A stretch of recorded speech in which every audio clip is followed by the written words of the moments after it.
The scene plays out every day in front of Crossroads, Rhode Island. And as you pass by, this is probably your image of the homeless. Single people hanging out on the sidewalk in the middle of the day. But that's only part of the story. We have seen a 124% increase in the number of families. So that we've more than doubled the number of families. Why? I think the economy has caught up with the families. Ann Nolan has been Crossroads Executive Director since 2001, going back to when it was the old Traveler's Aid on Union Street. Crossroads is the state's major center for the homeless. Last year served 3,000 people. 40% were families. You've heard of trickle-down economics? This is trickle-down economics in its purest sense. In other words, people are getting pushed out the bottom, and it takes a while. It's like that French press when you're making coffee.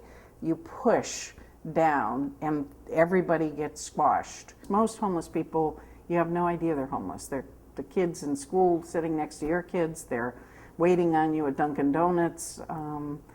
They're everywhere and they're struggling, and they'd rather not have people know they're homeless. People that think it's just welfare moms or it's just people trying to leech off the system, you know, there are so many people who are literally just a paycheck away. Cicely Dove runs Crossroads Family Center, a mile south of the agency's headquarters in South Providence.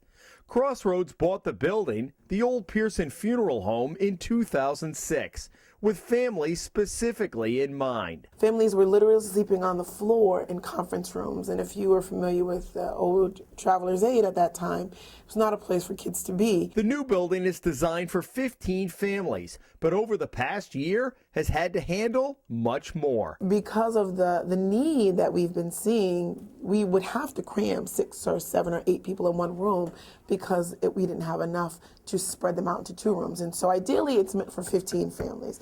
However, over the past year, our numbers have been way more than that. How many did you have here last night? We've had 18 here last night, and have had 18 since last year at this time. What's the most you've had? 19. 19. And at that point, it became a danger issue. It became 19 families. 19 families. Which translates to how many people? Which was about 70 people at that time. Wow, for a building that's really designed for how many? About 45. And that's meant this room, which doubles as both a dining room and a meeting room during the day, is now a bedroom at night. Same with the computer room just down the hall.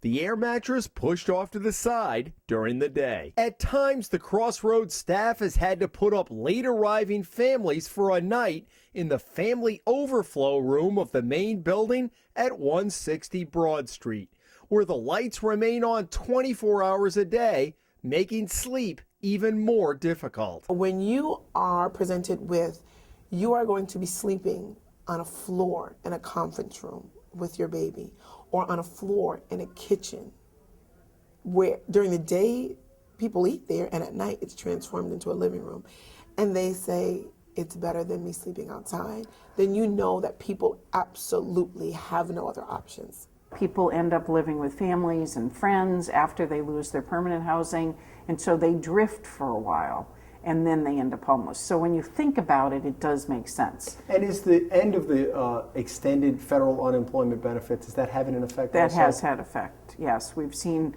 people that have timed out of benefits. For the first time, we're seeing people that have absolutely no source of income. You know, the economy tanked in 2008, really bad in 2009, 2000. Here we are in 2012. 2012. Why now? Again, I think it goes back to that delayed effect. I think it goes back to people hanging on until the very last moment. Those people who are fortunate to have friends and families who could be of assistance, whether it be financial assistance, whether it be a room in a house, a couch, an air mattress on the floor for months, maybe. People have exhausted all of the benefits. Savings, 401ks, they've exhausted that, and now they're here. The increased numbers mean the staff here is in crisis mode much of the time. Families would come here, we would be able to essentially inundate them with services, housing referrals, educational referrals, employment referrals, providing that those immediate needs so that they could figure out what their next steps are. We had the time and the the opportunities to really, really work with them, provide them with comprehensive wraparound services, and then ultimately place them into other shelters or permanent housing. However, as time has progressed, as the job market has declined, as the housing market has plummeted, we haven't been able to provide that same level of services because the numbers have dramatically increased. And so at this time, we feel that we're merely band-aiding. Dove grew up in Providence, the daughter of a minister, and this being Rhode Island, has at times met people showing up at the family center who she knows. I've had people here that I've been to school with. What's that like? Difficult, and honestly awkward. And so because I'm somewhat removed from day to day, and I don't, it was easier for me to escape. It was easier for me to stay in my office, or easier for me to manipulate, events of a meeting. So it's challenging. And while most families are here for a relatively short time, for others it's been much longer as they try to get back on their feet. We had a family come in the beginning of September of last year, of 2011. They did not leave here until May. Now, it's surreal because this mom had 3 teenage daughters. They spent their entire academic year in a shelter. One of them was graduating, going to college. So that, to me, over the past year, that has been one of the most surreal examples. I cannot imagine spending 30 days, 60 days here, let alone an entire academic career. Prom, they were getting dressed for prom here. We have to be sensitive to them and help them through that process, because oftentimes they tend to act out. They tend to place lots of blame on the parents. And the parents feel guilty enough as it is, right? And the parents feel guilty, and they would be better off without me. The stories that I could tell, parents saying, I can't do this, I can't put my kids through this, and the self-blame and then the blame of their children. Nolan says you might be surprised who the homeless in Rhode Island really are. It's as well known as Crossroads is. I think most people don't have a clue what we do. What, do they see the people hanging They out on see the, is that people what it is? hanging out. The chronically homeless are the most visible aspect of homelessness. And is that your main clientele? Not at all. Okay. The vast majority of people who are homeless, in our case, 70% of the homeless are homeless once in their lives. It's situational. All these families we're seeing. Most of the families are brand new to homelessness. They've never been homeless. And what they need is 4 or 5 months to stabilize their lives, and then they're never homeless again. Over the last year, we've also seen a shift in who we're seeing. And so previously, it was a lot of single heads of household coming here for services.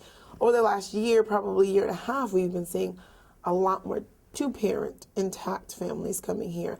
The pressure they have been under, with 124% increase in the number of people, we are staffed to deal with 15 families. So not only do we have the facility, but we have a staff to deal with 15 families. They are right now dealing with 40 families. And they do it with smiles and songs and love in their hearts. It's just an amazing thing to watch that staff work. I am so moved by their dedication. And Cicely is the leader of that. It's remarkable. Every day I think they're going to come in and quit today. They've got to. Because we deal with the population is so transient, we don't always get to see the effects of our work, that we like to say. And that's the analogy that I absolutely say, is that we Kind are of like a minister, right? Absolutely. We are the seed planters. We might not ever get to see that harvest, but we need to know that we have been responsible for planting the seeds that hopefully will create a harvest, and that will change generations to come. In Providence, Jim Hummel for the Hummel Spotlight.